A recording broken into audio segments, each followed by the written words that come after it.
Hello guys, welcome back to my channel. Today we are diving into one of the most anticipated horror sequels in decades. 28 Years Later. Directed once again by Boyle and written by Alex Garland. This film marks the third installment in the iconic 28 Days Later franchise.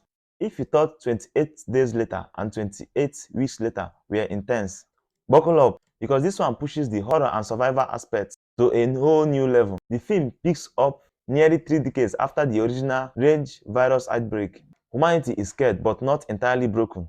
We are introduced to a small group of survivors living in a remote, forfeited island, completely cut off from the mainland. At first, it feels like they have found some peace, but that illusion doesn't last long. When one of the survivors ventures back to the mainland, they discover not only that the infected are still present, but that something much darker has evolved.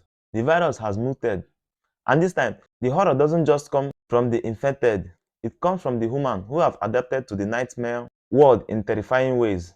This makes 28 years later stand out from the predecessors. It's not just about returning from zombie, it's about facing the moral collapse of humanity, cult-like group, and questions of survival at all costs. One of the strongest parts of this film is its cast. Jodie Comer delivered a heartbreaking yet powerful performance as Isla, a mother who will do anything to protect her family. Aaron Tyler Johnson plays Jamie, Isla's husband, and their relationship is the emotional core of the movie. Alfred Williams, in his debut role as Spike, the 12-year-old son, his innocence in such a brutal world makes the film even more guilt-wrenching. Alpha Phoenix is chilling as Dr. Ian Kelson, a character whose motives are as mysterious as they are unsettling. And Jack O'Connell as Sir Jimmy Crystal brings an unpredictable, almost cult leader energy to the screen. The performance here grounds the chaos. It's not just jump scares, it's human drama, desperation, and survival instinct on full display. Danny Boyle proves once again why he's master of tension. The pacing is sharp. You've never allowed to feel safe, even in quiet moments.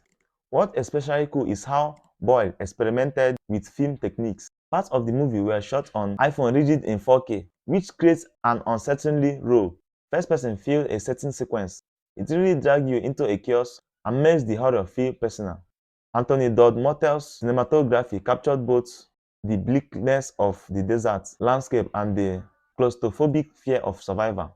The visuals are haunting and sticks with you long after the credits roll. The tune of 28 years later is grown, violent and unrelenting. The sound design, the growls of the infected, the pounding footstep, the air's silence before all hell breaks loose, keeps you on edge.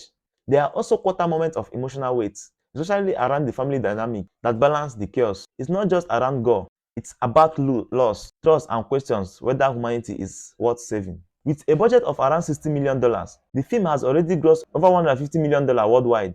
Fans and critics alike are calling it a worthy continuation of the franchise, and some even say it might be the scariest installment ever.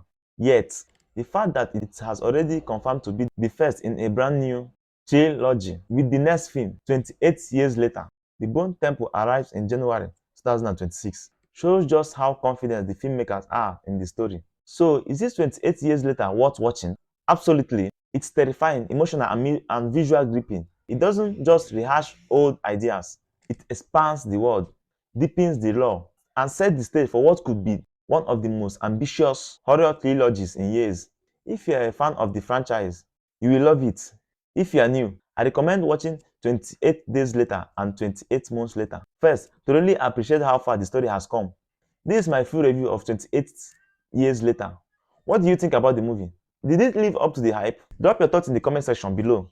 I would love to hear them from you. And don't forget to like, subscribe, and hit the bell so you won't miss my upcoming breakdown of 28 Years Later, The Bone Temple. Thanks for watching, and until next time, stay safe because you never know who or what might be infected. Thank you.